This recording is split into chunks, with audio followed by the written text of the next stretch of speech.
गणपती बाप्पा मोरया. सुस्वागतम. नटराज, रंगदेवता, रसिक प्रेक्षक, माता सरस्वती आणि गणपती बाप्पा यांना विनम्र अभिवादन करून ओंकार साधना मुंबई यांनी विसुभव सादर करतोय आपला एक आगळा वेगळा काव्य वाचन गायनाचा एकपात्री काव्य नाट्यानुभव कुटुंब रंगई काव्य.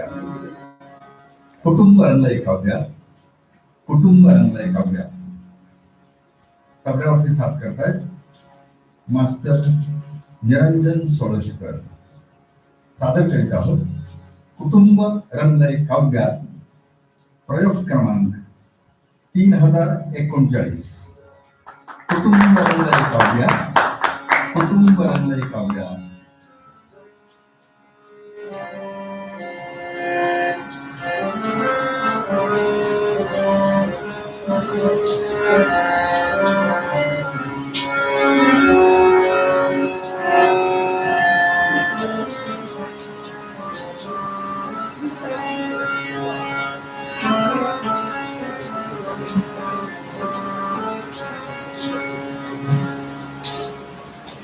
राम राम मंडळी. राम राम. राम राम. ओळखलं नाही म्हणलं. बरोबर आहे. आम्ही बोलतो छोटस कलाकार. आता आमच्या जागी जर समजा कोणी आमदार खासदार असता तर त्यांना समजाने वळखलं असतं आहे का नाही. आमच्यासारख्या कलाकाराला ओळखणारा माणूस कौशिक वेगवेगळी मंडळी म्हणून आमची ओळख आम्ही स्वतःच करून घेतो. तर मंडळी आमचं नाव सांगायचं झालं तर आम्हाला माहिती विसुभाऊ. राम राम. विसुभाऊ आमचं नाव. राम राम म्हणलं विसू असं आहे काय तुम्हाला ते काय वाटलं विशेष सूचना भाऊ त्याची वाटलं मी पूर्ण विराम सुपूर्ण विराम भाऊ असं नवं. एक शब्द आहे विसुभाऊ म्हणतात मला. मंडळी आम्ही लहान होतो तो आमचा मामा सांगायचा लेखा शिक शिकून मोठा हो आणि एखाद्या खुर्चीत जाऊन बस. साहेब म्हणून मंत्री म्हणून नव आमच्या वाचवून आम्हाला पोषलं आणि मग आम्ही हळूहळू शिकायला सुरुवात केली. बघता बघता BA झालो. आजकाल लय सोपं आहे BA होणं. काफी मांडायला गेला विद्यार्थी ऑनलाईन तर पत्ताच लागत नाही कोण काय करते त्याचा होय की. आजकाल लय सोपं आहे. अलीकडं तर पेपर फुटायला लागली. सोडस पेपरचा अनेक वचन पेपर बरं का. पेपर फुटायला लागली. हातासारखी MA करून टाकावं म्हणलं. हातासारखी MA करून टाकलं आणि ठरवलं काही झालं तरी नोकरी करायची. आणि मग काय लोकसत्ता महाराष्ट्र टाइम्स प्रहार होईल सामना सकाळ पेपराच्या बघायचा अर्ज टाकायचा. लई अर्ज टाकलं मंडळी. पैका बी खर्च केला SD वाड्यात. पण खरंच सांगतो नोकरी मिळायला तयार नाही. अहो खरंच आहे. तुम्हाला ऐकून माहिती असेल अहो आजकाल MA MCOM MSc पदवी घेतलेली सुशिक्षित बेकार 10 वर्ष स्वतःच्या लायकीची नोकरी उलगत येतात आणि वयोमर्यादा संपून बसतात बघा. आणि मग या सुशिक्षित बेकारांच्या वाट्याला काय येते एखाद्या उडप्याच्या हातीला पैसे धुवायची पाळी येते. ती पाळी आमच्यावर नाही आली. नोकरी नाही तर नाही आमच्या मला डोसकं दिलं होतं देवानं. डोसकं माहित आहे का. टक्कुर म्हणते त्याला. कोल्हापुरी शब्दात टक्कुर म्हणते त्याला. टक्कुर दिलं होतं मला. मग बाळा सांगितलं धंदा बदल. मग आमच्या मागच्या म्हणण्याप्रमाणे मंडळी महाराष्ट्रावर फिरलो बघा. चांद्यापासून बांध्यापासून जो कवी भेटला त्या मराठीतल्या प्रत्येक कवीला भेटलो आणि त्याच्या अक्षरात कविता एकत्रित केल्या. लई मोठं भाग्य लाभलं आपल्याला. अहो गदी वाटूकरांची कविता त्यांच्या अक्षरात माझ्याकडे लिहिलेली आहे होय की. बाबा बोरकरांची कविता गोव्यातून त्यांच्याकडे येलेली आहे. बाबा बोरकर इंदा करंदीकर मंगेश पाडगावकर वसंत बापट एवढंच नाही तर आमच्या शांता शेळके अलीकडच्या काळातल्या त्या आमच्या आपल्या डेरी मॅडम त्यांची कविता त्यांच्या अक्षरात आहे घेतलेली आहे. सुरेश भटाची कविता त्यांच्या अक्षरात आहे आणि बाबा त्यांची कविता सुद्धा त्यांच्या अक्षरात लिहिलेली आहे आपल्याकडं. समध्या कवीच्या कविता एकत्रित केल्या आणि त्याच्यावर प्रोग्राम बनवला मंडळी. त्याच्यावर प्रोग्राम बनवला. गावागावातून सुपाऱ्या यायला लागल्या. सांगतो गावागावातून सुपाऱ्या यायला लागल्या. आजकालचं युग आहे. सुपाऱ्या देत्या. छत्रपती शिवरायांच्या काळात इडं उतरत होतं. आता सुपाऱ्या देतात. आम्हाला बी सुपाऱ्या यायला लागल्या. काव्य गायनाच्या प्रोग्रामच्या गैरसमज नसावा केला म्हणून सांगितलं. पण आता काव्य बोलायचं साहित्य बोलायचं म्हणलं कोल्हापुरी साताऱ्याच्या बोलून चालेल का. भाषा सुधरून घ्यायला पाहिजे होती. तसं सुरुवातीला जरा त्रास झाला म्हणा. मागणं चांगलं जमायला लागलं, चांगलं जमायला लागलं. आणि मंडळी अशा पद्धतीने आम्ही प्रमाण भाषेत बोलायला सुरुवात केली. प्रमाण भाषा, त्या प्रमाण भाषेत बोलायला सुरुवात केली. पहिलाच कार्यक्रम मिळाला एका मोठ्या जणाच्या मोठ्या स्टेजवरचा. आनंद झाला. कार्यक्रमासाठी रंगमंचावरती जाऊन उभा राहिलो. पडदा बाजूला झाला. समोर बघितलं एक मोठं कुटुंब बसलेलं. मोठं नाही, नवरा बायको, त्यांची दोन चिली पोरं, कॉलेजमध्ये जाणारी नवऱ्याची भावंड, नवऱ्याचे आई वडील, मोठं कुटुंब पहिल्यावरती बसलं होतं. आणि त्यांच्या समोर आम्ही कार्यक्रम ऐकवायला सुरुवात केली. या पद्धतीने केली. स्वस्ति श्री गणनायकं गजाननं मोरेश्वरं सिद्धिदं बल्लाळं विनायकमं चिंतामणिं सेवनं दैन्याद्रिं गिरिजात्मजं सुभरतं विघ्नेश्वरं ओझनं ग्रामो राञ्जन संस्थितो गणपति गणराज सुस्वागतम् गणराज सुस्वागतम् गणराज सुस्वागतम्। गुरुर्ब्रह्मा गुरुर्विष्णु गुरुर्देवो महेश्वरा गुरु साक्षात् परब्रह्म तस्मै श्री गुरवे नमः तस्मै श्री गुरवे नमः तस्मै श्री गुरवे नमः। कार्यक्रमाची सुरुवात झाली. साहित्यावरती बोलायचं, सरस्वती मातेची प्रार्थना करावी, आशीर्वाद घ्यावेत आणि मग कार्यक्रमाची सुरुवात करायची असं विचार मनात आला. आणि म्हणून सरस्वती मातेची आशीर्वाद प्रार्थना करून तिचे आशीर्वाद घ्यायचे. आपल्याला सर्वांना परिचित स्तोत्र आहे. या कुंदेंदु तुषारहार धवला या शुभ्र वस्त्रावृता या वीणा वरदंड मंडितकरा या श्वेत पद्मासना या ब्रह्माच्युत शंकर प्रभृतिर्देवैः सदा वंदिता सामां पातु सरस्वती भगवती निःशेष जाड्यापहा। आम्ही केलेली प्रार्थना संस्कृत मधली. मायबाप सरकारनं अभ्यासक्रमातलं संस्कृत काढून टाकलं आणि पहिलीपासून इंग्रजी संस्कृत सुरुवात केली. त्यामुळे या कविता किंवा या प्रार्थना शाळात नाहीशा झाल्या आणि याऐवजी ओ गॉड ब्लेस मी नवीन प्रार्थना शाळात ऐकायला यायला लागला. काही ठिकाणी ही प्रार्थना विद्यार्थी म्हणतात पण उच्चार ऐकण्यासारखे करतात. सामां पातु सरस्वती भगवती निःशेष जाड्यापहा असाच उच्चार करतात. मराठीत भाषांतर तर कोणाला सांगता येत नाही, बऱ्याच जणांना सांगता येत नाही. म्हणून या प्रार्थनेचं त्याच वृत्तात मराठीत भाषांतर ऐकवलं. जी चंद्रासम शुभ्र कांती विलसे जी शुभ्र वस्त्रा असे वीणेने करतोड शोभतीचे जी श्वेत पद्मी वसे ब्रह्मा विष्णू शिवादि देव हि जिला भावे सदा वंदिती माझे रक्षण श्री सरस्वती करो अज्ञाननाशून्यती माझे रक्षण श्री सरस्वती करो अज्ञाननाशून्यती माझे रक्षण श्री सरस्वती करो अज्ञाननाशून्यती।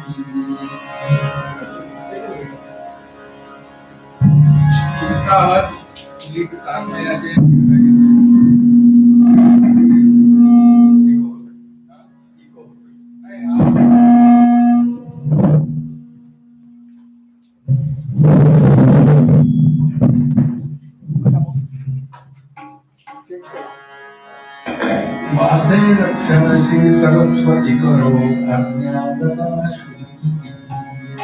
हे नमन आमचे देवी शारदे तू देव वंदिते महन्मंगले माते देव वंदिते महन्मंगले माते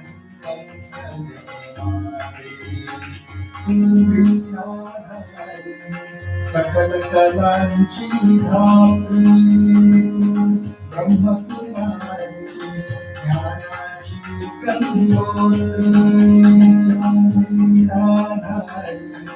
सकल कलांची धात्री ब्रह्मकुमारी ज्ञानाची गंगोत्री वरदान सुखाचे महादेव वंदिते महन्मंगले माते देव वंदिते महन्मंगले।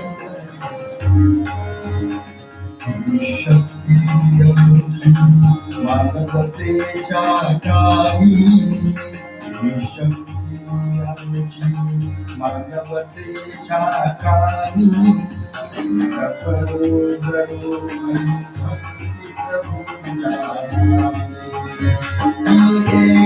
प्रार्थना तुझ्या चरणी माते एक प्रार्थना तुझ्या चरणी माते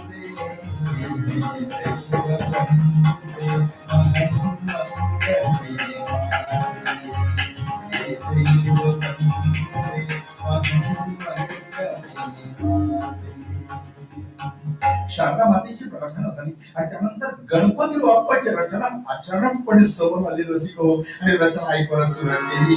तू सुख करता तू दुःख हरता तू सुख करता तू दुःख हरता तूच करता आणि करविता तू सुख करता तू दुःख हरता मोरया मोरया मंगलमूर्ती मोरया मोरया मंगलमूर्ती मोरया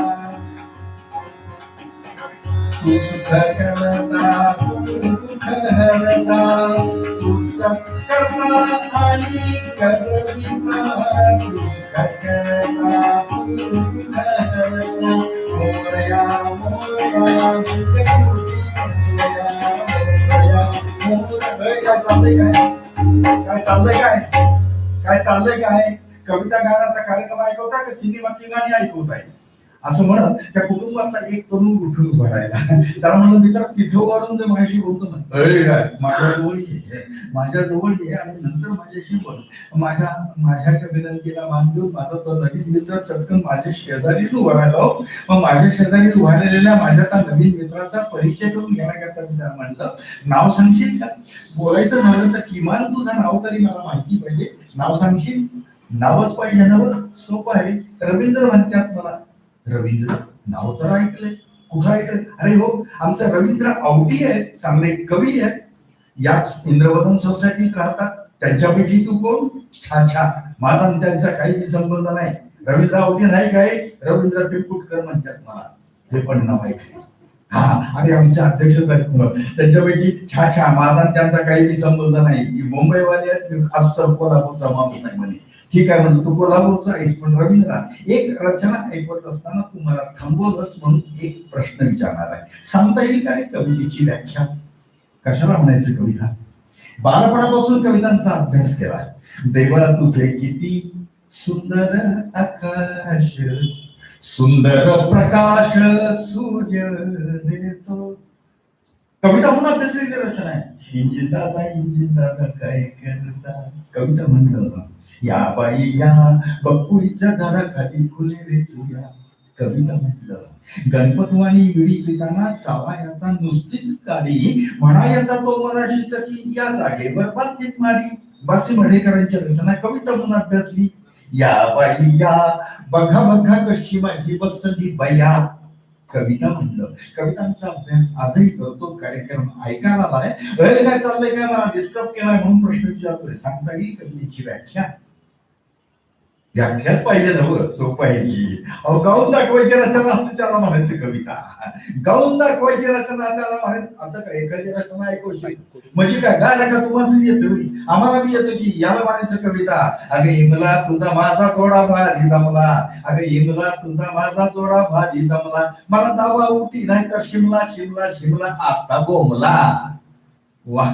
याला कविता म्हणायचं असेल तर खरी बोला. याला कविता म्हणायचं का. बर कविता लिहिण्यासारखं लिहिलं चालीवरती म्हटलं म्हणून त्याला कविता म्हणायचं. मग याला पण कविता म्हणायचं का. जाता येता दादा होऊन घ्यावे. कविता. भिंतीवरी काल निर्णय असावे. कविता. पण याला कविता म्हणावं लागेल. तू बुद्धी दे तू प्रकाश दे नवचेतना विश्वास दे जे सत्य सुंदर सर्वथा आजन्म त्याचा ध्यास दे. याला कविता म्हणावं लागेल. पण जाता येता दार लावून घ्यावे. कविता. भिंतीवरी काल निर्णय असा. कविता कसं म्हणता येईल. वाक्य आहे की नव. सांगता येईल का रवींद्र वाक्य म्हणजे काय. म्हणजे काय? Sentence is a group of words ना. Sentence is a group of words which have the complete sense. अरे वा, वाक्याची व्याख्याही बरोबर सांगितली. पूर्ण अर्थ स्पष्ट करणारा शब्दसमूह म्हणजे वाक्य. पुढे अर्थाचं बोलणं म्हणजे वाक्य. Sentence is the group of words which have the complete sense. पुढे अर्थाचं बोलणं म्हणजे वाक्य.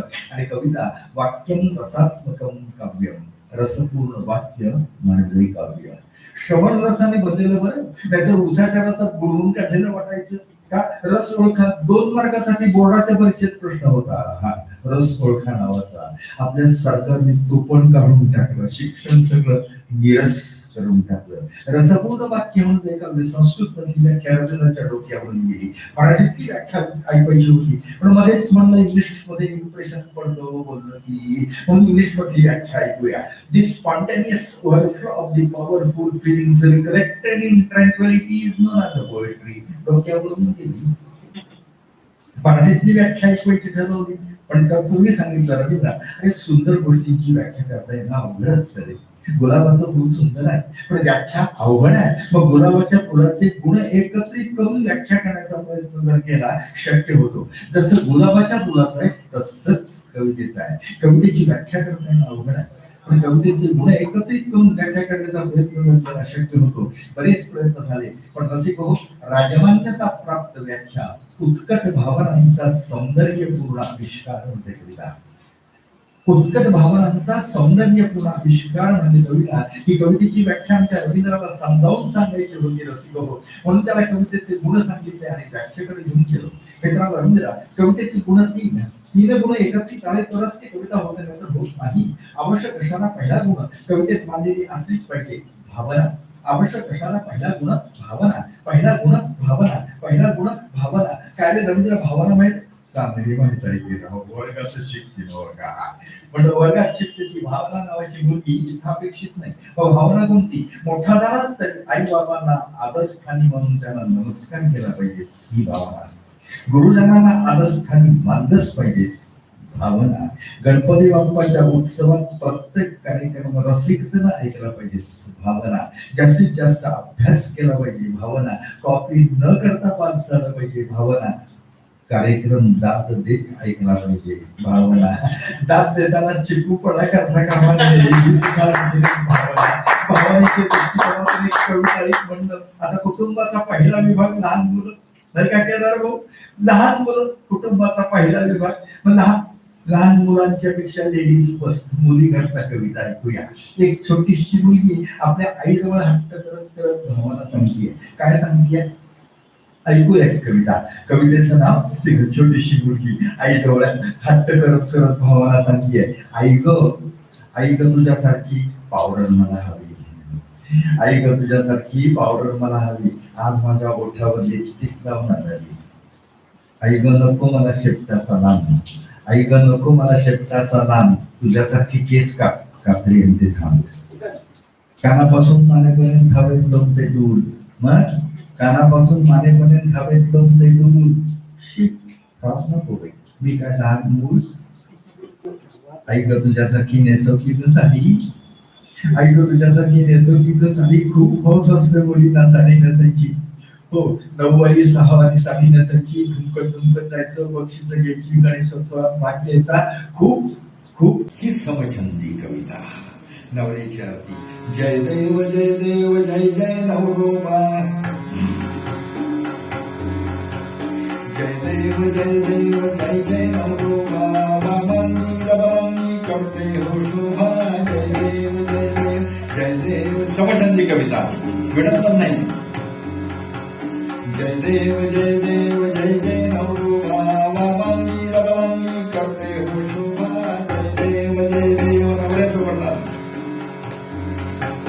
वक्रतुंड दिसते नवऱ्याचे ध्यान. वक्रतुंड दिसते नवऱ्याचे ध्यान. नयनी दामू अण्णा कर्दव समकान. नयनी दामू अण्णा गर्दव समकान. बनियान भोकांचा अंगी झळके तो. नवीन बनियान मिळत विचारायला. बनियान भोकांचा अंगी झळके तो. पायजमा समजून परकर नेसतो. जय देव जय देव. समछंदी कविता. आणि मगाची होती ती विडंबन कविता. जाता जाता विडंबन कवितांचे काही वानगीदाखल उल्लेख करून आपण पुढे जातोय. भावना, उत्कटता, सौंदर्य आणि त्यानंतर हे निर्णायक काव्य प्रकार. रसिको जाता जाता 2 प्रकार फक्त सांगणार आहे. लावणी काव्य प्रकार शिकण्याकरता, लावणी शिकण्याकरता ज्ञानोबा माऊली उत्पादनांच्याकडे पंढरपुरात जाऊन बसलोय आणि लावणी शिकलोय. त्यामुळे लावणी काय आम्हाला माहित आहे, पण लावणी कशाशी खातात ज्यांना माहित नाही अशा माणसांनी नटरंगमध्ये लावण्या म्हणून खपोऱ्या. एकही लावणी नाहीये, नटरंगमधली एकही रचना लावणी नाहीये. लावणी काव्य प्रकार. लावणीचं पहिलं वैशिष्ट्य आहे सकच्छ पातळ मराठा मोळी अशीच मंदाकिनी रूप गर्विता गौर यव्वना कोण असे कामिनी. ते म्हणते ओळख शाहिरा तुझी नी माझी संगत जुनी. विचार करते कुठे पाहिली, कधी पाहिली, किती करू आठवणी. ते म्हणते रसिक हो मी ती खरा मराठमोळी लावणी. मराठमोळी लावणी अशी आहे, वाजले की 12 हे आयटम सॉंग आहे, लावणी नाही आहे. लावणी म्हणून खपवलंय आणि आम्ही ते विकत घेतलंय. नाहून उभी करा हून उदविसी केस. अण्णांच्या जीवनात अण्णा 3 तास ऐकवतो साहेब अपरिचित. परत प्रश्न कोणाला ऐकवायचा. नाहून उभी करा हून उदविसी केस लक्ष्मी यावी सागरी जलातून वरी तशी ग दिसतेस. ही लावणी असं ऐकताना स्वीकारलेली. ही नार असे छपकडी दिसे फाकडी कवळिका कडी पाहावी कडून सुस्वरूप असे रागिनी जशी नागिनी किंवा पद्मिनी बसावी नडून. भगवान पाटील, साखराळे तालुका इस्लामपूर, जिल्हा सांगली, त्याची कविता. लावणी या पद्धतीची आहे. कशी लावण्य होते, लावण्यवती होणं सुंदर ती लावणी हो. साक्षात लावण्यवतीच्या पेक्षा सरस सौंदर्य वर्णनातून साकार होणारा लावण्यवतीचा आहे. ती लावणी साहित्यात स्वीकारली आहे. मराठीचं वैशिष्ट्य आहे लावणी. बिभत्स पद्धतीनं लावणी येत नाही. बिभत्स रस वेगळा आहे आणि लावणी शृंगार रस हा रसांचा राजा आहे. रसांचा राजा ज्यात मांडला ती लावणी आहे. ओढली मी तिची जीभ सारी जरा घोरण्याची क्रिया बंद झाली. पहाटे पहाटे माझं वारी. किती दिवस त्रास सहन करणार. सखी बायको असली म्हणून काय झालं. धाव परमेश्वरा धाव, सोडव बायकोच्या कचऱ्यातून. आधार मानलेली रचना. देहाची तिजोरी भक्तीचाच ठेवा उघडतार देवा आता उघडतार देवा उघडतार देवा आता उघडतार देवा. आधारमधली रचना आणि विडंबनमधली धाव परमेश्वर धाव.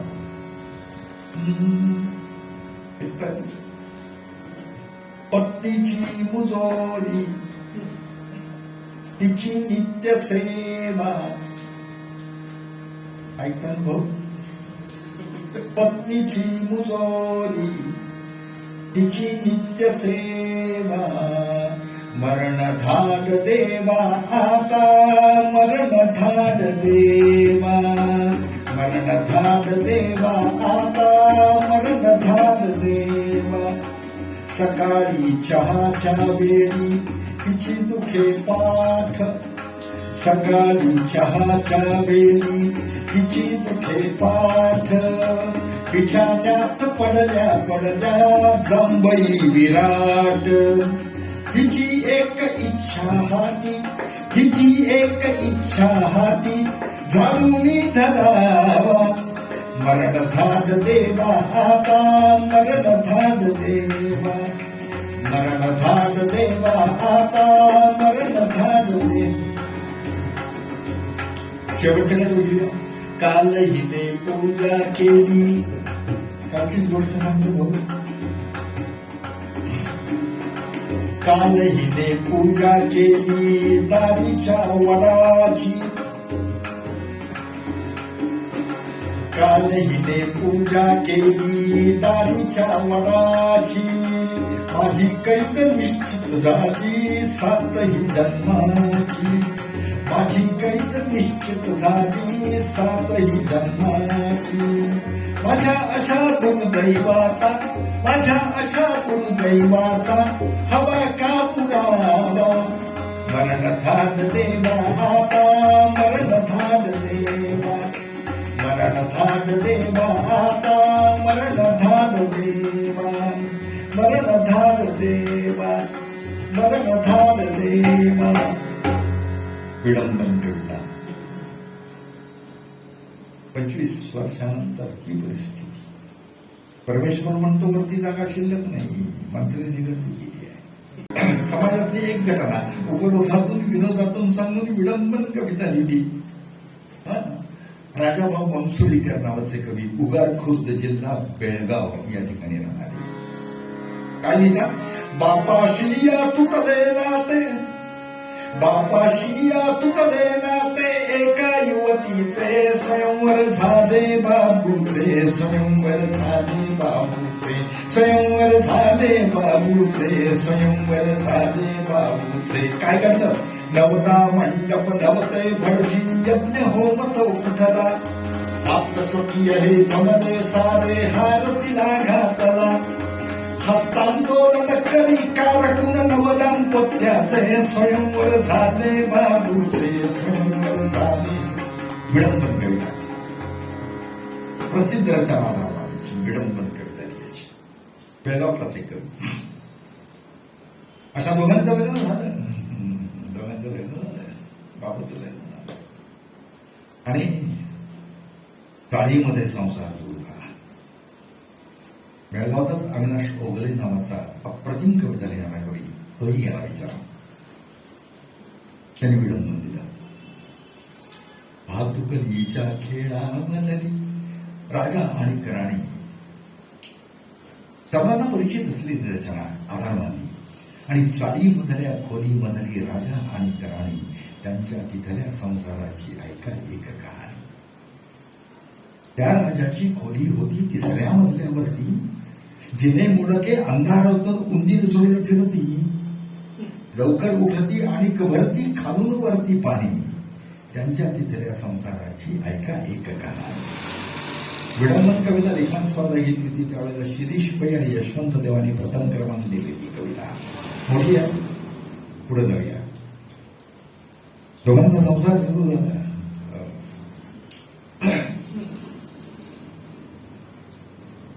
आणखी एक घटना सांगायची राहिली.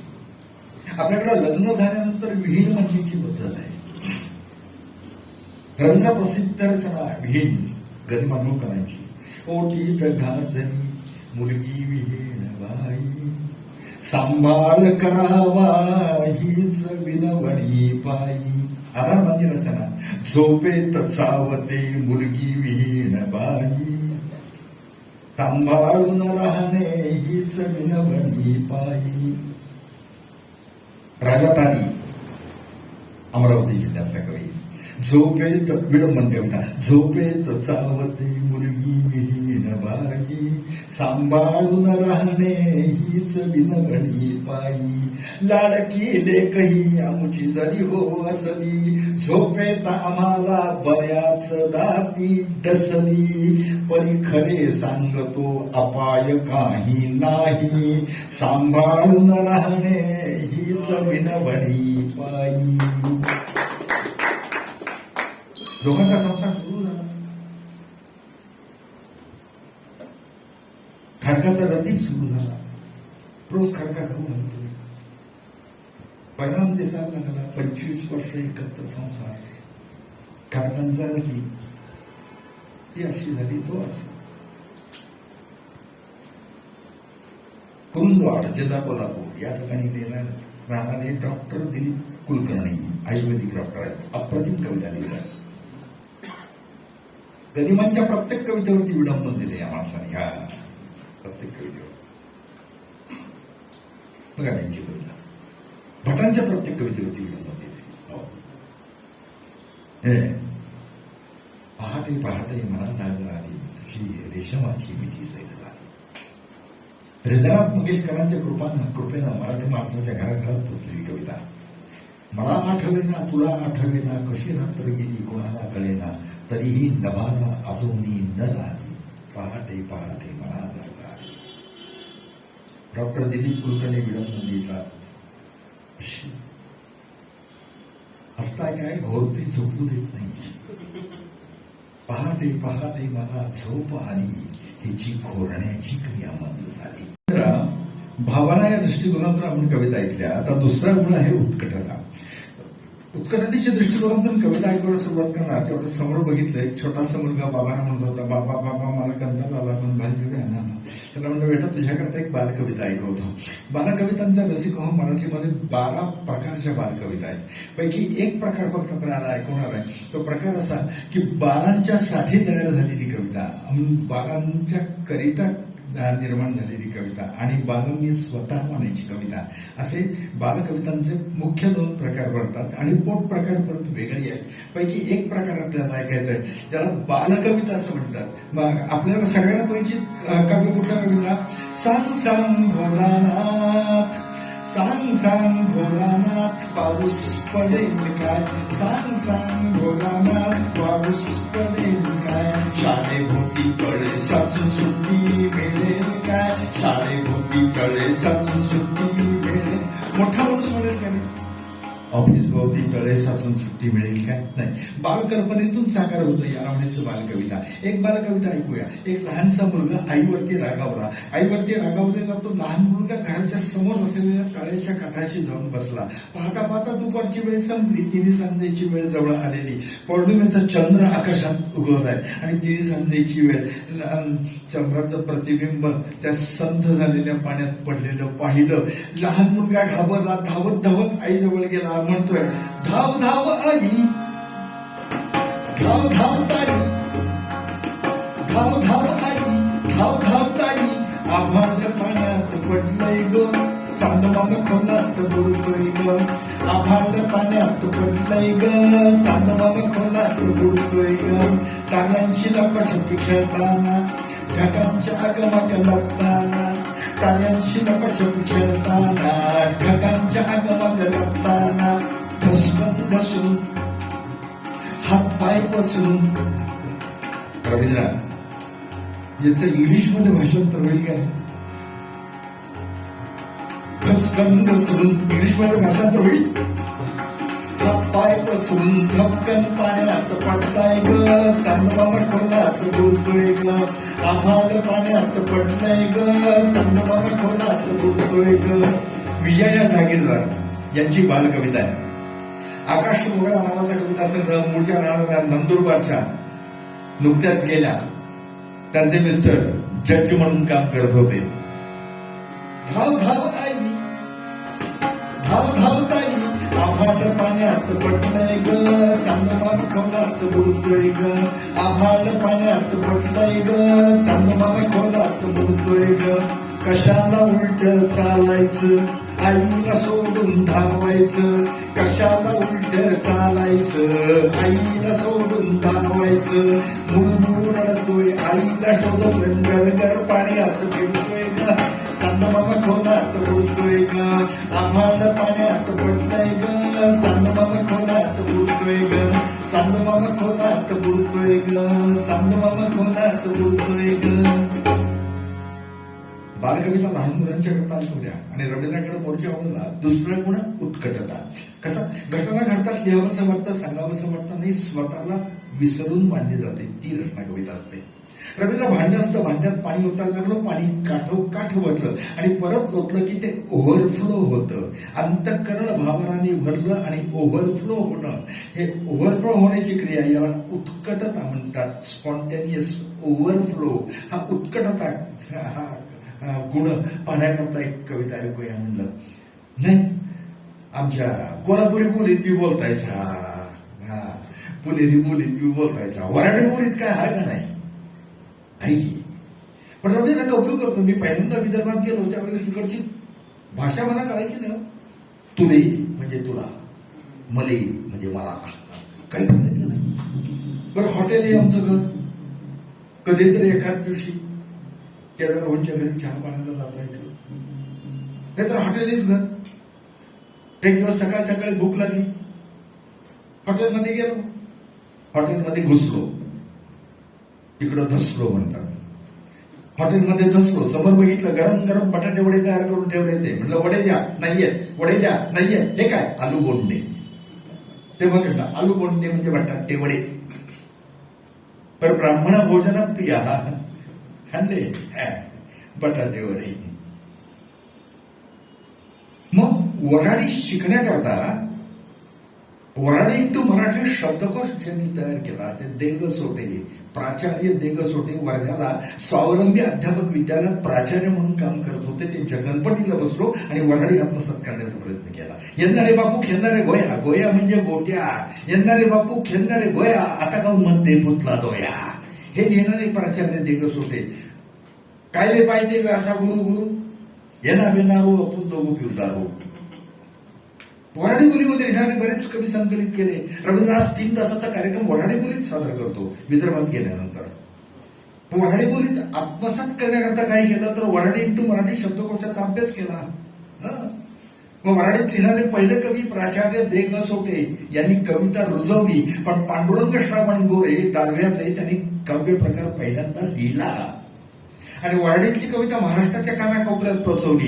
काया मातीत मातीत तिफन चालवते, इज नाचते थैथय ढग ढोल वाजवते, तिफन चालते तिफन चालते. प्राध्यापक विठ्ठल वाघ यांनी वऱ्हाडीतली कविता महाराष्ट्राच्या कानाकोपऱ्यात पोचवली. विठ्ठल वाघ असंही लिहितात, आम्ही मेंढर मेंढर यावं त्यानं हाकारावं.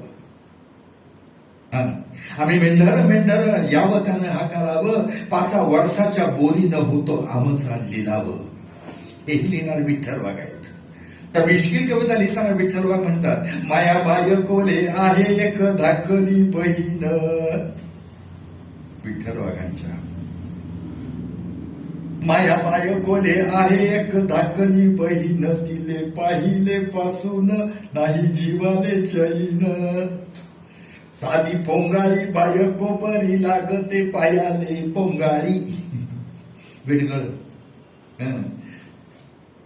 साधी पोंगाळी बायको बरी लागते पायाले, साई हावरी मिरची पाणी आणते डोयाले. पिकल्या बाकोळा सारखी गोड बायको बोलते. बाकोळ म्हणजे चिंच पिकून तयार झालेला लाकडा, त्याला बाकोळ म्हणतात. पिकल्या बाकोळा सारखी गोड बायको बोलते, आणि साई गाभुयाली चिंच पाणी तोंडाले सोडते. महा सांगन गळ्या हो तुम्ही नक्कीच ऐका. सर्व अविवाहित तरुणांना सूचना. निरंजन ऐकतोस ना? महा सांगन गळ्या हो तुम्ही नक्कीच ऐका, नाही एकही बहीण अशी नार करू नका. ज्याच्या बायकोले आहे एक बहीण देखणी, ज्याच्या बायकोले आहे एक बहीण देखणी, त्याच्या वाणी भाग्यशाली नाही जगामंदी कोणी. त्याच्या वाणी भाग्यशाली नाही जगामंदी कोणी. वऱ्हाडी बोलीमध्ये लिहिणारे प्राचार्य देगसोटे बरेच कवी संकलित केले. पैकी एक कवी ऐकायचे, कारण जाता जाता हे सांगणं गरजेचं आहे. या बाजूला पाकिस्तान आहे, या बाजूला चीन आहे. शेजारी आहेत पण शत्रू आहेत साहेब. शेजारी आहेत पण शत्रू आहेत. नितीन केळकर मुंबई दूरदर्शनवरती बातम्यांचं संपादन करत होते. त्यांनी लिहिलेला एक शेर ऐकवतोय. भारताची लाथ खाणे हौस त्यांना फार आहे. बस पाठवता मी. भारताची लाथ खाणे हौस त्यांना फार आहे. भागवू प्रत्येक वेळा शेवटी शेजार आहे. लाथाने का बस पाठवली. बस पाठवण्याच्या बाबतीत चढाओढ. आमचा राजा धर्माधिकारी नावाचा कवी मित्र लिहितो. राजा धर्माधिकारी, अचलपूर, परतवाडा जिल्हा अमरावती. रवींद्र ज्या परिसरात मेळघाटात कुपोषित बालकांचा प्रश्न पहिल्यांदा निर्माण झाला, त्या परिसरात राहणारा हा कवी. पंत होते त्यावेळेला, मुख्यमंत्री आपले. त्यावेळेला तो कुपोषित बालकांचा प्रश्न पहिल्यांदा निर्माण झाला. त्या परिसरात राहणारा कबीर म्हणतो, लई झाला खकाना खकाना म्हणजे मिरच्या कुटत असताना उठलेला खाट, त्याला खकाना म्हणतात. खानदेशातला मूळ शब्द आहे. लय झाला खकाना आता साजरं झाडा लागते, लाहोरने आता बस नाही रंगानं झाडा लागते.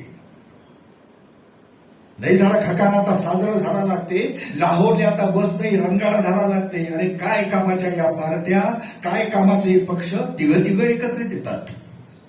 काय कामाच्या या पार्ट्या, काय कामाचे हे पक्ष. आग लागली देशाने तरी खुर्चीकडेच लक्ष. कोणी म्हणते गांधी, कोणी म्हणते नेहरू, दुरून दाखवते केसर, हाती ठेवतो गेरू. गांधी टोपी घातल्यानं कोणी गांधी बनत नसते भाऊ, भगवा दुपट्टा टांगल्यानं कोणी साधू बनत नसते. तरी मदरदासासाठी जो तो करून राहायला घाई. असाल तुम्ही कितीक मोठे, देशापेक्षा नाही. असाल तुम्ही कितीक मोठे पण देशापेक्षा नाही. भाऊ सडलं कुत्र आपल्या मोहल्ल्यात कोणाला दसू देत नाही हो. अच्छा कशा घरामध्ये घुसू देत नाही. पण इतिहासचा बंधू भाऊ उतू चालला असा यामध्ये उराव वाटतं तिथे बसा. पण आमच्या जवान पट्टेचे नाटक मध्ये समजून नाही राहिले. जवान पट्टेचे नाटक मध्ये समजून नाही राहिले. काश्मीरची चालली विकेट आणि हे क्रिकेट पाहून राहिली. अरे खेळाचाच असेल तुम्हाला असा मारा सिक्सर, नकाशावरून गायब करा पाकिस्तानचं पिक्चर. गरज आहे सांगण्याची, गरज आहे सांगण्याची. उत्कटता अशी असते, यावंसं वाटतं लिहून जातो ती रचना कविता असते. रवींद्र या जवळची बोली कुणाची, बहिणाबाई चौधरींची. लिहायला येत नव्हतं, वाचायला येत नव्हतं, पण चॅलेंज करतो बहिणाबाई चौधरींची कविता ऐकल्याबरोबर रसग्रहण करायला. कठीण आहे. सुशिक्षित म्हणून आम्ही स्वतःला कवितेची व्याख्या येत नाही आम्हाला. हे मातृभाषेवरचं प्रेम आहे आमचं. दोन मराठी माणसं आपसात बोलताना मातृभाषेत बोलत नाहीत, हिंदीत बोलतात, इंग्रजीत बोलतात, वाटेल ते बोलतात. ते तरी धड बोलतात का? कम कम ना काय इंग्लिश आहे का? थँक्यू. मग काय असं बोलतात मराठी माणसं. चावी बरं का, बरं का काय. हिंदी बद्दल तर विचारू नका. हिंदी बोलत असताना एखादा शब्द आठवला नाही, मराठी शब्द घुसून देतात. अर्थाचा कोण विचार करतं. प्राध्यापकाचा व्यवसाय होता माझा. अर्थशास्त्र विषयाचा प्राध्यापक होतो मी. 1982 साली प्राध्यापकाची नोकरी सोडली कवितेसाठी, कविता पोचवण्याकरता. आणि रसिको सरस्वतीच्या कृपेनं आणि तुम्हा सर्वांच्या आशीर्वादानं जगात कार्यक्रम प्रसिद्ध आहे. युट्यूबवरती पाहिलं तर तुमच्या लक्षात येईल. रसिकांच्या आशीर्वादानं आजपर्यंत रवींद्रला 2 वर्ल्ड रेकॉर्ड केले मी. एक सलग 11 तास मराठी कविता ऐकवल्यात आणि दुसरं सलग 15 तास मराठी कविता ऐकवल्यात. रवींद्रनाथ 15 तासात एकही कविता रिपीट नाही आणि एकही कविता वाचून नाही. सगळ्या कविता मुखोद्गत होत्या. म्हणून रिसायटल पोएट्री असा उल्लेख केलेला आहे लिम्का बुक ऑफ रेकॉर्डनं.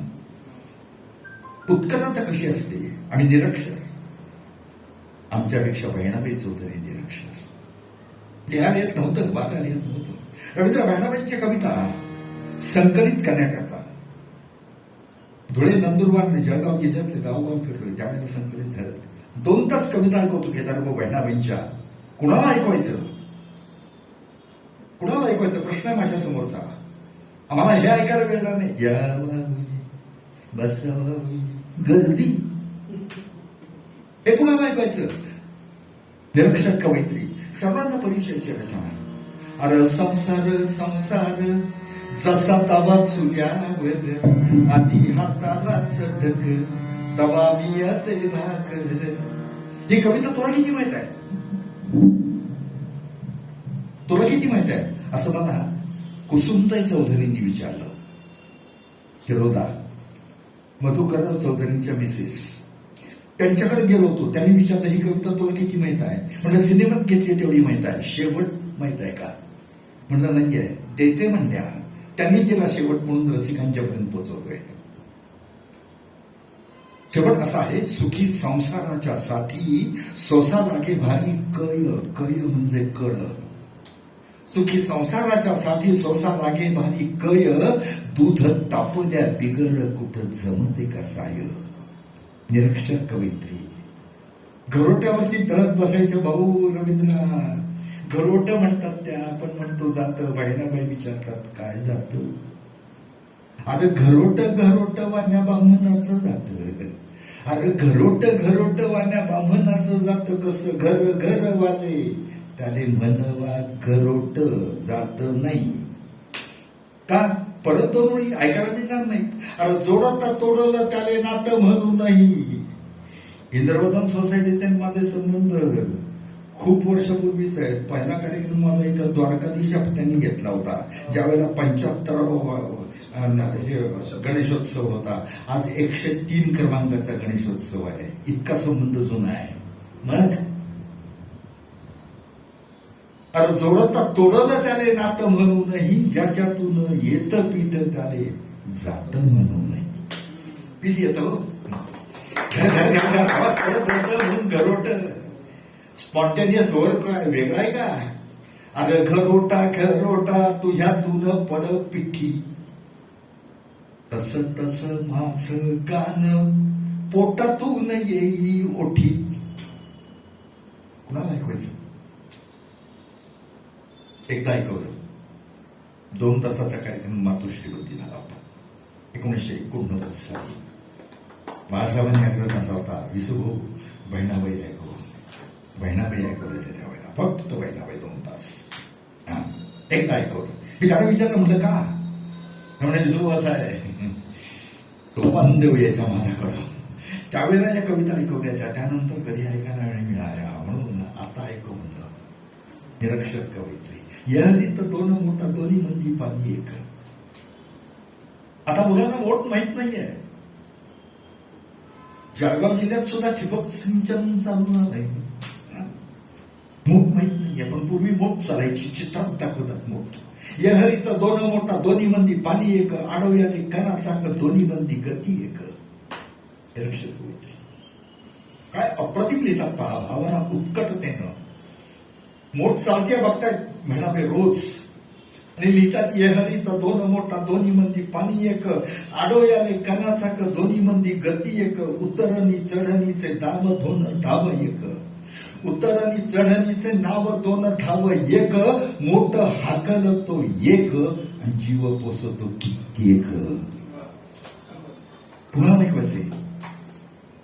निरक्षर कवयित्रीच्या जीवनातले प्रसंग सांगतो रवींद्र. या वटकंतीत मिळालाय. श्रेष्ठतम भाषा आपली आहे म्हणून भटांनी लिहिलं, लाभले आम्हास भाग्य बोलतो मराठी. ही भटांची चाल आहे. लाभले आम्हास भाग्य बोलतो मराठी, जाहलो खरेच धन्य ऐकतो मराठी. धर्मपंथ जात एक जाणतो मराठी, एवढ्या जगात माय मानतो मराठी. शेवटचं कडवं महत्वाचं आहे, ते का म्हणत नाहीत? पाहुणे जरी असंख्य पोसते मराठी, आपुल्या घरात हाल सोसते मराठी. मातृभाषेचं कच्ची म्हण होते, जबाबदार मराठी माणूस आहे. 40 वर्ष महाराष्ट्रात फिरतोय, 1-2 नाही, अनेक अनुभव. निरक्षर कवयित्रीच्या जीवनातला प्रसंग. बहिणाबाई चौधरी आणि मुलगा सोपानदेव 2 जण मायले एका घरात राहायचे. शेजारच्या घरामध्ये एक नवीन बाई राहायला लागली. आपल्या छोट्याशा मुलीला घेऊन ती बाई आपल्या छोट्या मुलीला मारायची. मुलगी रडायची. सोपानदेवनी बरेच दिवस पाहिलं. अस्वस्थ सोपानदेव आईजवळ गेले. हे मायवर, हे माय पाहिजे हो तू, पाय ना ती छोटीशी पोर, पाय ना कशी रडते, तिची माहिती निकावून मारते. बहिणाबाई म्हणतात, बाप्पा ती तिची माय नाही, आत्या आहे म्हणून मारते. माय नाही आत्या म्हणता म्हणता कविता सांगितली हो. श्रेष्ठतम भाषा आपली आहे. कशी बघा रवींद्र, बघ, माहेरची नाती आणि सासरची नाती सहज नाही आली हो. आम्ही 35 मार्काचा अभ्यास करतो मातृभाषेचा. कुणी काय करायचं त्याला? माहेरची नाती जवळची, सासरची लांबची. लहानपणापासून मुलीला सांगतात. कुठं? असं माहेर सुरेख बाई खायाला मिळत, असं सासर बाळबाई कोंडणी मातीत. माहेर वाचण्याने तिथं त्यांच्या लक्षात दिले. मग माहेरची नाती उच्चारा ओष्ठव्यंजनात तयार झाली तर बाबा. ओठाला ओठ भिडल्याशिवाय एक काही नाताचा उच्चार होत नाही. माहेर म्हणताना ओठाला ओठ भिडतो त्याशिवाय म्हणता येत नाही. माहेर, माय, मावशी, मामा, मामी, ओठाला ओठ भिडल्याशिवाय एक काही नात्याचा उच्चार होत नाही. सासरची नाती लांबची, उच्चार आत्या, काका. निरक्षर कवयित्री सुशिक्षिताला सांगतात. माय नाही आत्याय म्हणून मारते म्हणता म्हणता कविता ऐकवतायत. ओष्ठव्यंजन, दंत्यव्यंजन, ताल्यव्यंजन लक्षात ठेवण्याकरता ओक साहेब डीएडचे विद्यार्थी चार्ट बनवतात तरी त्यांच्या लक्षात नाही राहत. आणि या निरक्षर कवयित्री माय नाही आत्याय म्हणून मारते म्हणता म्हणता कविता सांगतात. माय म्हणता म्हणता होट होटा लागी भिडे, आत्या म्हणता म्हणता केवढा अंतर व पडे. ताता म्हणता म्हणता ताता माझी जीव आडे, आणि काका म्हणता म्हणता कशी मांग मांग तडे. जिजी म्हणता म्हणता मिळजी भले निवारा, जिजी म्हणता म्हणता मिळजी भले निवारा, आणि सासू म्हणता म्हणता गेला तोंडातून वारा. उत्कटता अशी असते. रवींद्र भाऊसाहेब पाटणकरांच्या बरोबर बसलो होतो शायरी काव्य प्रकारावर गप्पा मारायला. रात्र रात्र रंगवलंय आम्ही.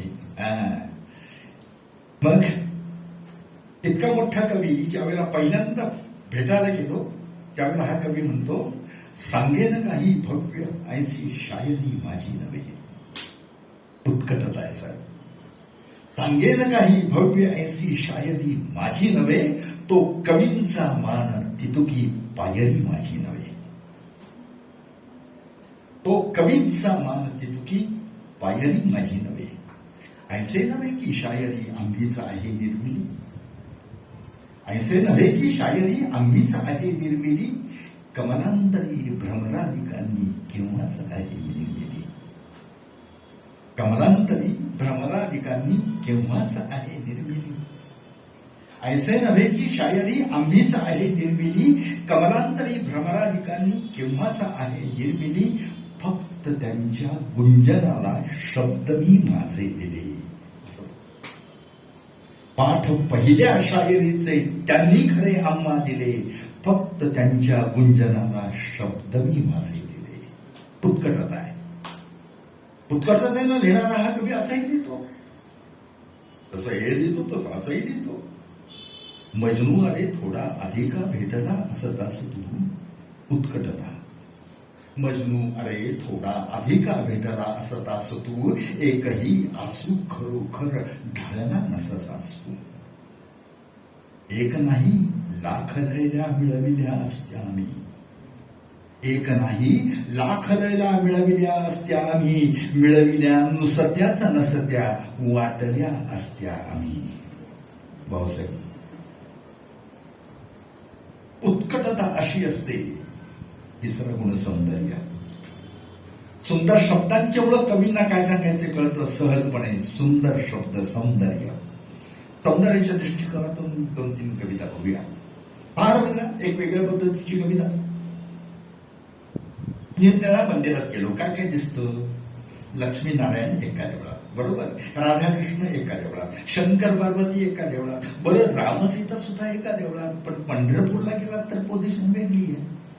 पांडुरंग एका देवळात आणि रखुमाई दुसऱ्या देवळात. दोघ जण 2 देवळात बसलेले कवींनी पाहिले. कवी रखुमाईला विचारायला गेले, काय झालं? रागवली काय विठ्ठलावरती? काय झालं? रखुमाई सांगते, काय सांगायचं समजा विठ्ठलरावांचं? आतापर्यंत 1000 वेळा सांगितलं, आधी स्वतःचा संसार पहा नंतर गणेशोत्सव म्हणत नाही. आधी स्वतःचा संसार पहा नंतर भक्तांचा संसार ऐकत नाहीत. कुठल्या सुटल्या भक्तांच्या संसारात जाऊन बसतात. एकटीनं वेलीनं काय काय करायचं संसाराचं? रखुमाईला ते विचारल्यानंतर रखुमाई त्याची उत्तर देते. अशा स्वरूपाची कविता आहे. याचे कवी आहेत गोविंद स्वामी आफळे यांनी लिहिलेली कविता आहे. दूरदर्शनवरती किती वेळा ऐकली मला माहित नाहीये. सावड्या हरींना ऐकू द्या तरी काय झालं रुसायला. सावड्या हरींना ऐकू द्या तरी काय झालं रुसायला. रखुमाई रुसलीन कोपऱ्यात बसली चला जाऊ पुसायला. रखुमाई रुसलीन कोपऱ्यात बसली चला जाऊ पुसायला. रखुमाई रुसली कोपऱ्यात बसली चला जाऊ पुसायला. मोठी कविता राहिली ना, 2-3 कविता ऐकूया. परवाची गोष्ट. लेकराला वाटेवरती घेऊन बसले होते. विठ्ठलराव म्हटलं, ऐकलं का? सरळ सांगितलं की नवऱ्याला कधी ऐकायला जातंय. ऐकलं का? गिरणीत दळण टाकले घेऊन या. नाही ऐकलं. माझ्याकरता शेजारच्या गिरणीतनं दळणाचा डब्बा आणणं झालं नाही. जणी करता वाटेल ते केलं. काय केलं जणी करता? ती कोण मेली जमी कबली, तिची कशी केली वेणी फडी. ती कोण मेली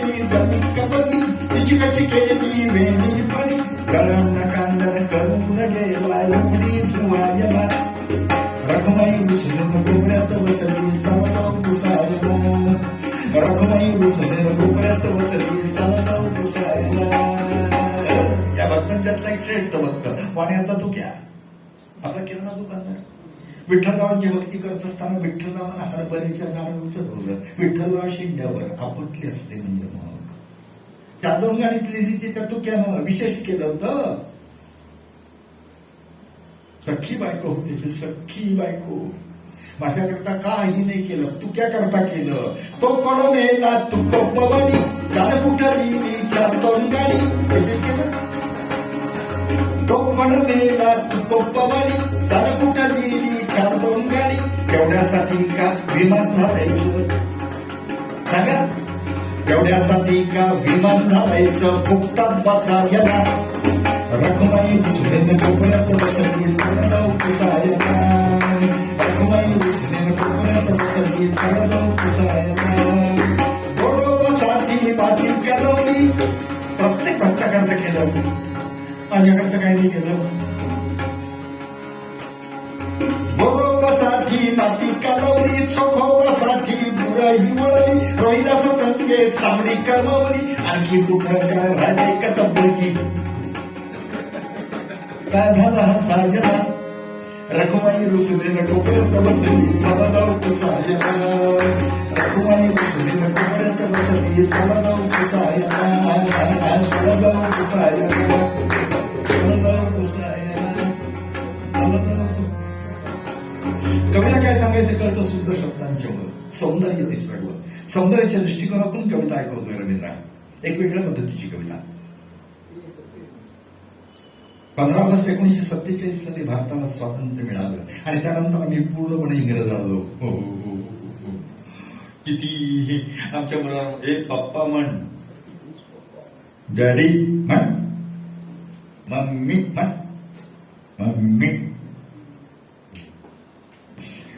रवींद्र मम्मी कशाला म्हणतात. ओल्ड गोव्यात चर्चमध्ये ठेवली मम्मी. 10 वर्षात एकदा लोकांच्या दर्शन करता बाहेर मम्मी. हाय बाय आई गावंडळ आहे. आई काय, आई काय, आई उन्हाची सावली, आई सुखाचे नगर. ॲडव्होकेट मभा चव्हाण पुण्याचा पोलीस प्रॉसिक्युटर म्हणून काम करतो. आई उन्हाची सावली, आई सुखाचे नगर, निळ्या आकाशा एवढा तिच्या मायेचा पदर. श्रेष्ठतम संस्कृती आपली आहे रवींद्र.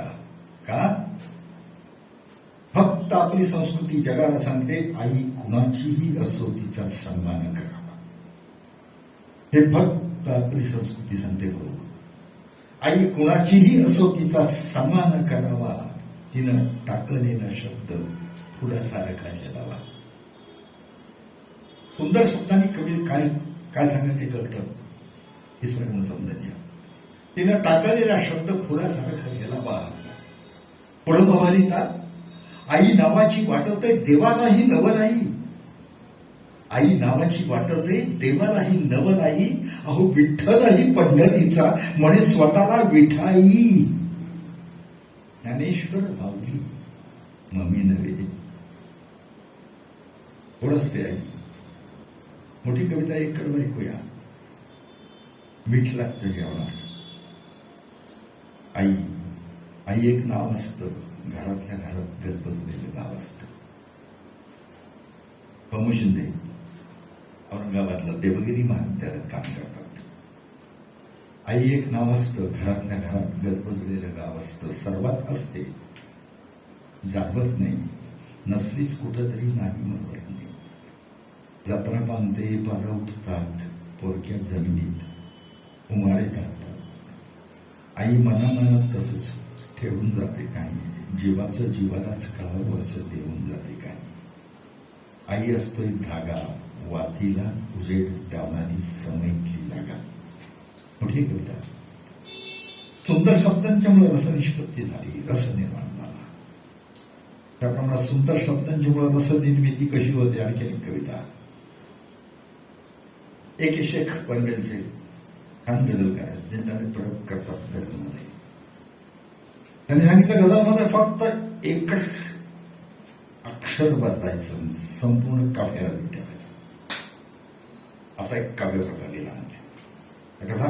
डाव मित्राचेच होते नेमके, व मित्राचेच होते नेमके, हे संपूर्ण काव्य रदीफ.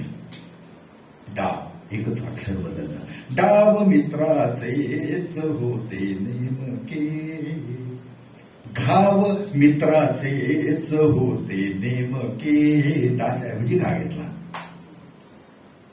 शेवटी तोट्यात विकले मी मला, शेवटी तोट्यात विकले मी मला, भाव मित्राचेच होते नेमके. इज्जतीने हद्दपारी जाहली, इज्जतीने हद्दपारी जाहली, गाव मित्राचेच होते नेमके. पुढचा शेर बघा. प्रेमपत्रे मी जरी लिहिली तिला, प्रेमपत्रे मी जरी लिहिली तिला, ताव मित्राचेच होते नेमके, ताव मित्राचेच होते नेमके. शेवटचा शेर. वाचले जेव्हा तिच्या नावापुढे, वाचले जेव्हा तिच्या नावापुढे, नाव मित्राचेच होते नेमके, नाव मित्राचेच होते नेमके. रसनिष्पत्ती झाली सुंदर शब्दांच्यामुळे, निर्मिती होते सुंदर शब्दांच्यामुळे. सौंदर्याच्या दृष्टिकोनातून कविता ऐकतोय आपण. कार्यक्रमामध्ये दोन्ही पद्धतीच्या कविता रवींद्रनाथ ऐकवायला लागतात. कुसुमाग्रजांच्या खनपटीला बसून कुसुमाग्रजांच्याकडनं घेतलेला रुबाई काव्य प्रकार. या रुबाईचे दोन प्रकार बरं का. पहिला प्रकार आहे भूपती वैभव जातीतली रुबाई, आणि दुसरा प्रकार आहे कुसुमाग्रजांनी फार छान नाव दिलं असलेला द्राक्षकन्या रुबाई म्हणायचं. ते द्राक्षकन्या रुबाईचं वैशिष्ट्य काय? पहिली ओळ, दुसरी ओळ आणि चौथ्या ओळी एकच यमक, तिसरी निर्यमक. द्राक्षकन्या रुबाई काय लिहितात? कुसुमाग्रजांची रुबाई. दर्दी रसिकांच्या समोर ही रुबाई चालते. आकाश पण हटता हटत नाही, माती पण मिटता मिटत नाही. तिसरा गुण समजत या रवींद्र, तिसरा गुण. आकाश पण हटता हटत नाही, माती पण मिटता मिटत नाही. आकाश मातीच्या या संघर्षात माझ्या जखमांचं देणं फिटता फिटत नाही. रुबाई पण कुठेही चालणारी रुबाई. पहिली प्रकार आहे रसिक बघून, त्यामुळं रिस्पॉन्स बघून कार्यक्रम आम्हाला द्यावा लागतो. कुठेही चालते रुबाई. तुझे रूप वारी छळू लागले, जगाला हे सारे कळू लागले. रुबाई छळू लागले, कळू लागले. तिसरी निर्यमक आणि चौथी यमक. काय बघा, तीन ओळीमध्ये बेस तयार करायचा आणि चौथ्या ओळीत दणका द्यायचा. ही रुबाई. ही ज्यांना जमली नाही त्यांच्याकरता चारोळी, त्यांच्याकरता चारोळी आहे. चारोळी आपण चांगले वाईट नाही, पण हे ज्यांना जमलं नाही त्यांच्याकरता चारोळी. बघा, सगळ्यांना कळते. तुझे रूप भारी छळू लागले, जगालाही सारे कळू लागले. सखे नाहतांना जरा काळजी घे, सखे नाहतांना जरा काळजी घे. नळातील पाणी जळू लागले, नळातील पाणी जळू लागले. कवी ज्ञानेश वाकुडकर, नागपूर. रुबाई काव्य प्रकारात कवींना काय सांगायचं कळलं? सुंदर शब्दांच्यामुळं. आणि याच रुबाईत आणखीन एक प्रकार कुठला? दुसऱ्या प्रकाराला म्हणतात भूपती वैभव जातीतली रुबाई. पहिल्या दोन ओळीमध्ये एक यमक आणि दुसऱ्या दोन ओळीमध्ये दुसरं यमक, या पद्धतीनं तयार झालेली रुबाई. रुबाई काव्य प्रकार मराठीत पहिल्यांदा आणला रवी किरण मंडळानं. केशव सुत त्यांनी हा काव्य प्रकार पहिल्यांदा आणला. आणि नंतर बऱ्याच जणांनी रुबाया लिहिल्या. आपल्या बाजूला राहणाऱ्या आमच्या दिलीशबाई सुद्धा प्रतिम रुबाई लिहायच्या. हायकू नावाचा काव्यप्रकार त्यांनी मार्गीत आणला आणि रुजवला. आज हायकू सदृश्य लिहिणारे सुद्धा म्हणतात मी छान हायकू लिहितो. सोपा नाही आहे, नाही सोपा. मग रॉय केणीकर नावाच्या कवींनी हा काव्यप्रकार मराठीमध्ये रुजवला आहे. रुजवला, लिहिला रविकिरण म्हणला आणि रुजवला रॉय केणीकरांनी. काय लिहितात? भूपती वैभव जाती तिरुबाई, इतिहास घडवला त्यांची झाली कीर्ती, इतिहास तुडवला त्यांची देखील कीर्ती. रुबाईतला प्रकार.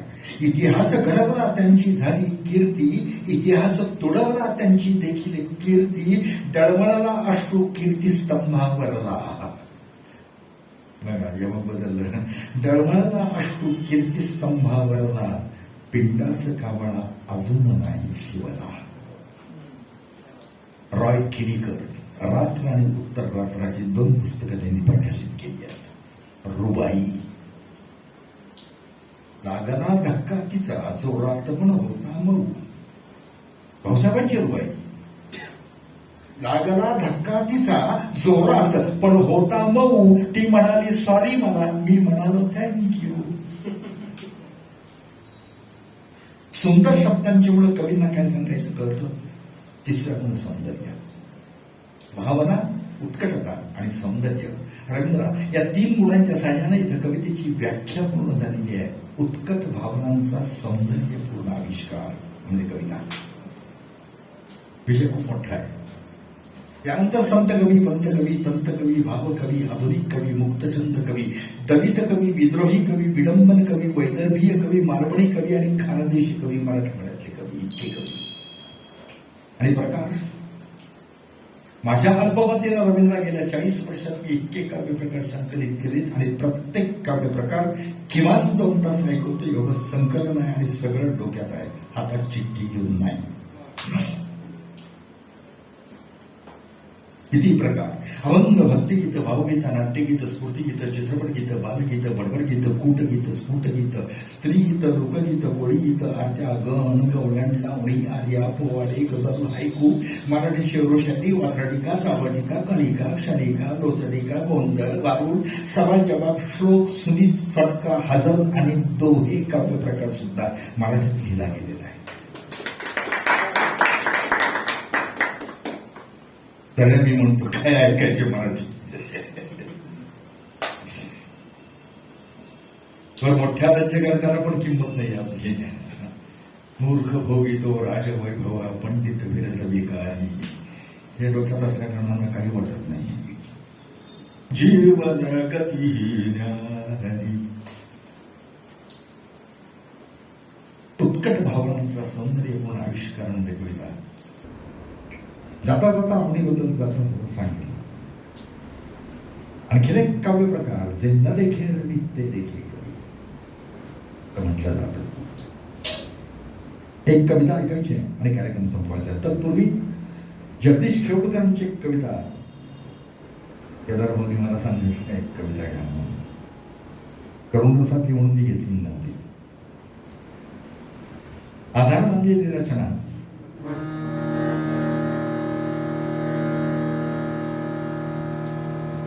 जीवनाचा प्रसंग. एका शेतकऱ्यानं आत्महत्या केली, मेला. शरीरातला आत्मा शरीरातून बाहेर पडला, अंतराळात गेला आणि शरीरावरती होणारे अंत्यसंस्कार बघतोय. काय वाटतं त्या आत्म्याला? खेवडकरांनी कविता लिहिली. कविता लिहिली जाते, होते. कविता लिहितो म्हणून होत नाही. आज मरून या जीव झाला मोकळा, देवा सोहळा सुखाचा आज पाहिला. रसिको ही कविता टेबलवरती तयार करून ठेवली ती खेवडकरांनी. आम्ही विद्यार्थी परिषदेचं काम करायचो.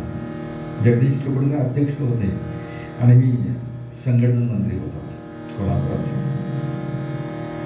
भेटीगाठी व्हायच्या. ही कविता तयार करून ठेवली ती खेवडकरांनी. आणि बिंद्रा सिनेमाचे निर्माते तिथं आले, व्ही शांताराम. त्यांनी कविता वाचून बघितली आणि नाना असं गाणं पाहिजे पिंजरा सिनेमाची सांगता करताना. आणि मग तसं गाणं नानाने लिहिलं. माझ्या काळजाची तार आज छेडली, कशी नशिबान थट्टा आज मांडली. या कवितेवरून हे गाणं तयार झालं. गंगेवाणी निर्मल होत असं एक गाव, असं एक गाव, सुखी समाधानी होत रंक आणि राव, रंक आणि राव. त्याची गुण गौरवान कीर्ती वाढली, कशी नशिबान थट्टा आज मांडली. हे गाणं ज्याच्याकडून तयार केलं ती मूळ कविता इकडं ऐकूया. माझ्या आज मरून या जीव झाला मोकळा, देवा सोहळा सुखाचा आज पाहिला. आज मरून या जीव झाला मोकळा, देवा सोहळा सुखाचा आज पाहिला. जन्मभरी नाही केली दसरा दिवाळी, घरी होतो. जन्मभरी नाही केली दसरा दिवाळी, दसरा दिवाळी. तेल पाणी नव्हत माझ्या कधीही कपाळी, कधीही कपाळी. आज नाशवंत देह नाऊ घातला, देवा सोहळा सुखाचा आज काय. पुढे कविता जगदीश किर्लोस्कर. जन देखे रवी ते देखे कवी. कल्पना विलास किती जबरदस्त असतो. इथं बाजूला राहतात. मगाशी दामले म्हणून भेटले ते मला खाली. ते सावरकर चित्रपटाच्या बाबतीत बोलत होते. सावरकर चित्रपट जिथं तयार झाला, राम मारुती गल्ली मला, तिथं पहिल्या माळ्यावरती आमच्या काही कवयित्री राहतात, सुमन फडके नावाच्या. उत्कटतेनं भावना सांगतात. पोखिळा म्हणते लता मला सारे गम शिकव, जन देखे रवी ते देखे कवी. कोकिळा म्हणते लता मला सारे गम शिकव, माझ्या कुहू कुहू मध्ये तुझं एक गाणं बसव. किती छान आहे. कुणाला ऐकायचं तसं एक कविता लिहितात. विजोबा म्हणून तुझ्याकडं रामावर कविता आहे का? नाही. लक्ष्मण आहे, भरत आहे, शत्रुघ्न आहे, कौशल्य आहे, कैकेयी आहे, रावण नाही आहे. मी लिहिली सुमन फडकेंची कविता. रावणाकडे जेव्हा यायचे पाहुणे 10 तोंडांनी याया म्हणे. काय कल्पना आहे. रावणाकडे जेव्हा यायचे पाहुणे 10 तोंडांनी याया म्हणे. रावणाचे जेवण चालायचे थाटात, 100 पदार्थ 10 ताटात. पण जेवल्यावर त्याला लागायची डुलकी, झोप यायची. जेवल्यावर त्याला लागायची डुलकी, गादी एवढ्या उशीवर टेकायचं डोकी. एका डोक्याला एक उशी, 10 डोक्याला गादी पाहिजे. गादी एवढ्या उशीवर टेकायचं डोकी. रावण घुरघुर घोरायचा, वाघ रावण घाबरायचा.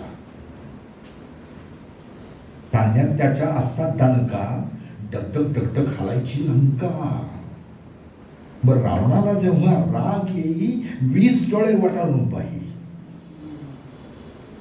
रवींद्र 20 डोळ्यांची कल्पना गदी माडगूळकरांनी गीतरामायणात म्हणली होती. विरूप जाहरी ईश्वरपण काही, दाशरथीची कृती सूड घे त्याचा लंकापती. या ठिकाणी 20 डोळ्यांची कल्पना मांडली होती. त्यानंतर यांनी मांडली 20 डोळे वटारून पाहिजे. पण असा रावण मित्र होता. कसा मित्र होता? जे न देखे रवी ते देखे कवी. स्वतःच्या सावलीला रावण द्यायचा. तोंडीची सावली माग पडली की घाबरून जायचा. स्वतःच्या सावलीला रावण घ्यायचा. राम राम मंत्र मनात म्हणायचा. जे न देखे रवी ते देखे.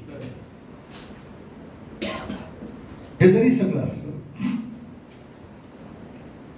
तरी देशाची परिस्थिती पाहिल्यानंतर परत एक गोविंद स्वामींची कविता आठवते. हे सांगण्याची गरज आहे तरुण पिढीला. रक्ताविण जर स्वतंत्र आम्ही, म्हणायचे तर म्हणोत कोणी. म्हणावे तया डोळे उघडून काय पहा घडले. भारता सत्य कधी न लपले. विसरून गेला का 57 वासुदेव फडक्यांचे एडन. अंदमानच्या छिलक्यावरचे रक्ताचे टिकले. भारता सत्य कधी न लपले, लाल बाल अनपाल विसरला. माहित नाही या तरुणांना लाल बाल पाल, लाल बाल अनपाल विसरला, बाग विसरला जलियनवाला, भगत सिंग सुखदेव राजगुरु फासावर हसले, भारता सत्य कधी न लपले. तरुणांच्या करता स्पेशल कार्यक्रम ज्यावेळेला ऐकवतो त्यावेळेला ही कविता घेतो. ही ऐकवण्याची गरज असं वाटतं मला. पण हे ऐकवलं तर मिळालेलं स्वातंत्र्य कसं मिळालं हे तरुणांना कळेल. आणि रवींद्रनाथ साने गुरुजींनी बलशाली भारत पाहिलेलं स्वप्न साकार होईल त्या देशभक्तीवर काव्यानं आजच्या कार्यक्रमाची सांगता करतो. परत कधी योग येतोय बघूया. सगळा कार्यक्रम लाईव्ह ऐकवण्याची जी मजा आहे त्याशी नाही आहे असं मला वाटतं. त्यामुळं मी फक्त असं मधाचं बोट लावलं आणि चालू बोला. विषय खूप मोठा आहे. तो चांदनी नाही है तो है पत्थर की उल्का. दोन वळीतली ताकद आहे बघा. तो चांदनी नहीं है तो है पत्थर की उल्का, तू मुझे क्या समझेगी तेरा भेजा ही हलका. दिसलो जरी असा मी साधा म्हणू नको. दोन ओळींचं शेष. दिसलो जरी असा मी साधा म्हणू नको, मरतो तुझ्यावरी ग दादा म्हणू नको. कोणत्याही विषयावरती कविता आपल्याकडं, कोणत्याही विषयावरती. पत्रे तिला प्रणयात आम्ही खूप होती धाडली, भाऊसाहेब पाटणकर. शायरी काव्य प्रकार कुणाला ऐकवायचा ठरवला मी, उन्मेष ज्यांच्या यौवनाचा केव्हाच नाद आला कमी, प्यायले ते खूप ज्यांना वाटे परी झाली कमी, निर्मिली त्यांच्यासाठी फक्त माझी शायरी, सांगतो इतर असा बाबा वाचा सुखी ज्ञानेश्वर. असं शेर भाऊसाहेबांनी लिहिले. हे पत्रे तिला प्रणयात आम्ही खूप होती धाडली, धाडली होती अशी की नसतील कोणी धाडली. पत्रे तिने ही धाडली काय मी सांगू तिचे. ऐकताय ना. पत्रे तिनेही धाडली काय मी सांगू तिचे, सर्व ती माझीच होती एकही नव्हते तिचे. साभार परत. भाऊसाहेब म्हणजे मजा आहे. पण परत भाऊसाहेब म्हणतात ती बुद्धिवंतांचं काव्य आहे, येऱ्या गावड्याचं नाही. मग बुद्धिवंतांचं काव्य काय लिहिलं. बाई एखादी स्त्री सगळे केस एकत्रित बांधते त्यावेळेला ती वेणी असते. बरोबर. सगळे केस एकत्र बांधते त्यावेळेला ती वेणी असते. त्यातला एकच केस सुट्टा होतो त्यावेळेला तो केस असतो. लिंगच बदलतं म्हणजे. वेणी नव्हे तो केस आहे एक वेणीचा तुझ्या. काय मजा यायची. 3-3 वाजेपर्यंत गप्पा मारायच्या भाऊसाहेबांच्या बरोबर. वेणी नव्हे तो केस आहे एक वेणीचा तुझ्या, सांग मग त्या का नसावी ओढ गालाची तुझ्या. भाऊसाहेब जेरे गवळ्याचं काम नाही. असे हे सगळे काव्य प्रकार आहेत. भाऊसाहेब पाटणकरांचा 2 तासाचा कार्यक्रम पण तयार केलेला आहे. लाईव्ह करून नका आमदार नाही करत याच्यावरती लाईव्ह आहे का असा करू नका. असं परशाली भारत हे स्वप्न साने गुरुजींनी पाहिलंय. साने गुरुजी खरा तो एकची धर्म जगाला प्रेमार्थ व्हावे. जगाला प्रेम घेत जगाचा गेली 40 वर्ष महाराष्ट्रात फिरतोय. आपल्या कार्यक्रमाचा 1000वा प्रयोग लंडन महाराष्ट्र मंडळात झाला. अमेरिका सोडून संपूर्ण जगात कार्यक्रम करून आलोय.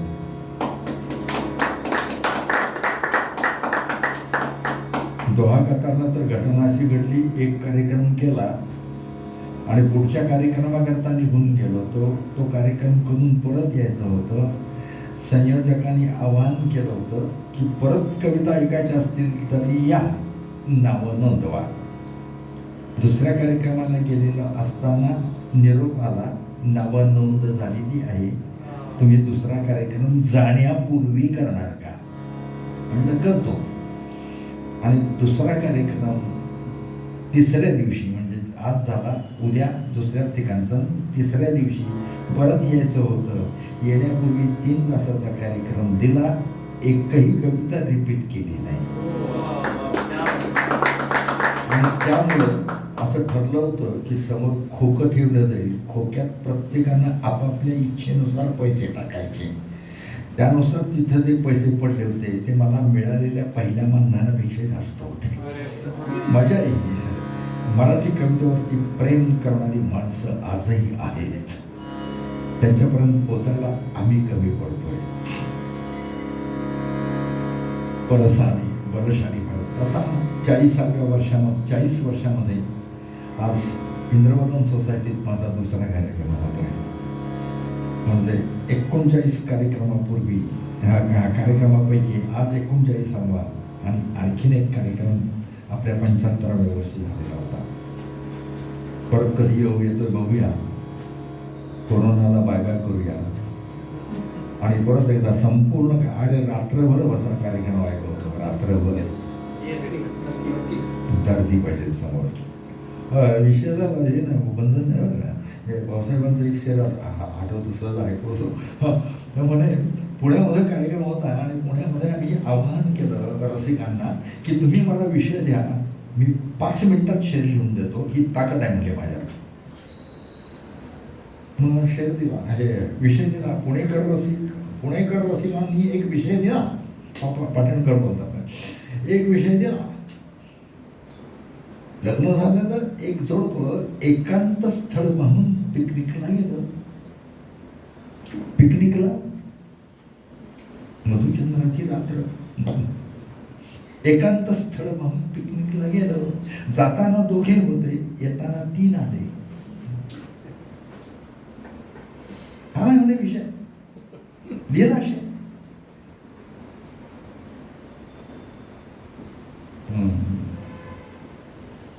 भाऊसाहेबांनी शेर लिहिला, बरेच दिवसात ऐकवले नाही. जाताना 2 होते,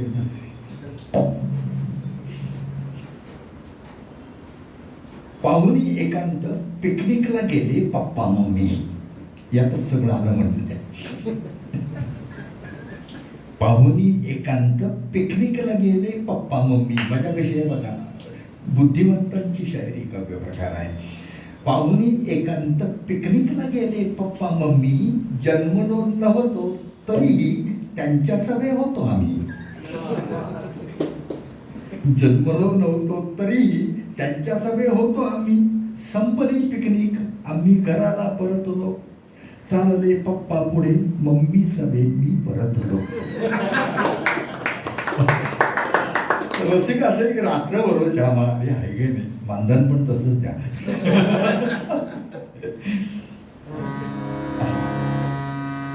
किती रसिक आहे, पण मजा आली की नाही. किती आहे त्याला महत्व नाही, कसं आहे त्याला महत्व आहे. बघूया कधी योग येतोय. बलसागर भारत हो, असा हा कार्यक्रम 103 क्रमांकाच्या या वर्षामध्ये इंद्रवदन सोसायटीत आयोजित केल्याबद्दल सर्वांना, प्रामुख्याने अध्यक्ष, कोषाध्यक्ष, सचिव, सर्व कार्यकर्ते आहेत त्यांना धन्यवाद देतो. कार्यक्रम लाईव्ह पोहोचवण्याच्या दृष्टिकोनातून प्रयत्न करणारे राजमान्य राजेश्री त्यांनी प्रयत्न केला. भावनेच्या दृष्टिकोनातून कविता लोकांच्यापर्यंत पोचल्या. नंतर अडचण आली. फक्त विनंती आहे की रेकॉर्डिंग मी कोणाला करू देत नाही, कारण कविता माझ्या नाही आहेत. त्यामुळं प्लीज याचा योग्य तो उपयोग करावा. एकदा दाखवल्यानंतर डिलीट करून टाकावं ही विनंती. त्यांना धन्यवाद देतो, त्यांनी होकार दिला. कार्यक्रमासाठी म्हणून आपण रसिकतेनं बसलात याबद्दल आपल्याला धन्यवाद देतो. तबल्याची साथ निरंजन सोळसकर यांनी छान केली. अगदी ऐन वेळेला रिहर्सल दिली. तबला लागत नव्हता, ठाकटूक करून लावला. छान साथ दिली, याबद्दल धन्यवाद. पण आणखीन एक मजा सांगतो. तू किती वाजवलंस यापेक्षा तू कसं वाजवलंस याला महत्व जास्त आहे. आणि त्याकरता तबल्याचा रियाज आणखून करायला पाहिजे. आमचे एक रमाकांत बेडककर नावाचे तबली होते. त्यांचा तबला ऐकायला आधी जातो आणि फुल, पण नंतर बोट चालायची. हा त्या बात. त्याने एकदा विचारलं मी, इतकं झाल्यानंतर सुद्धा कसं काय चालतं? अरे तुझ्या वयाचा मी होतो त्यावेळेला तांब्या भरून तूप प्यायचो आणि ते तूप रिचवण्याकरता तांब्यावरती फडकं टाकून दीडचे कायदे 3 तास वाजवायचो. सहज मिळत नाही. विसुभाऊ आपण काय काय केले हे सहज नाही मिळालेलं. भाटांच्या बरोबर बसलो, एकदा भेट झाल्याबरोबर कविता नाही मिळाल्या. नाही, त्यांचं अपत्य आहे ते सहज नाही त्याला. पण विचारतात, विसुभाऊ माझी कविता घेतली की नाही? इतका विश्वास ज्या वेळेला वाटला त्यावेळेला कविता मिळाली. सहज नाही मिळालेलं. सांगणं आवश्यक आहे म्हणून सांगतो. 1250 आदिवासी आश्रमशाळा मी विनामूल्य केलेले आहेत. आपल्या माझ्या मते 96 असेल, त्याच्यानंतर असेल 6. दादरला पूर आला होता. सगळं मिठी नदीचा पूर 26 जुलै. त्या पूरग्रस्तांच्या मदतीकरता शिवाजी मंदिरला कार्यक्रम करून मुख्यमंत्र्यांनी दिला 4.5 लाख रुपये दिलेले. सामाजिक बांधिलकी म्हणून मी करतोय. पण अद्याप मुख्यमंत्र्यांचं 1.5 वर्षात आमच्याकडे लक्ष गेलेलं नाही. अर्थात अपेक्षाही नाही आहे. रसिका तू रे ईश्वरांचा म्हणतो आहे. रसिका तो पण चिंता करायचं कारण नाही. तर कार्यक्रम आयोजित केल्याबद्दल धन्यवाद. कार्यक्रम रसिकताना ऐकल्याबद्दल धन्यवाद. आणि बलशाली भारत हे स्वप्न आपण साकार करायचं आहे. बलसागर भारत हो विश्वात शोभून राहू, विश्वात शोभून राहू. कंकण कलिपाधियरे जलसेवे जीवन इधरे. राष्ट्रार्थ प्राण हे उरले मी सिद्धपराया राहू. हातात हात घालून हृदयास हृदय जोडून ऐक्याचा मंत्र जपून या कार्य कराया लावू. ही पाय धन्य होईल, माय धन्य होईल. वैभवी दिव्य शोभेल, जगतास शांती देईल. तो सोन्याचा दिन येवो, बलसागर भारत हो विश्वात शोभून राहू, विश्वात शोभून राहू, विश्वात शोभून राहू. हार्मोनियम ज्यांनी दिली त्यांनाही धन्यवाद.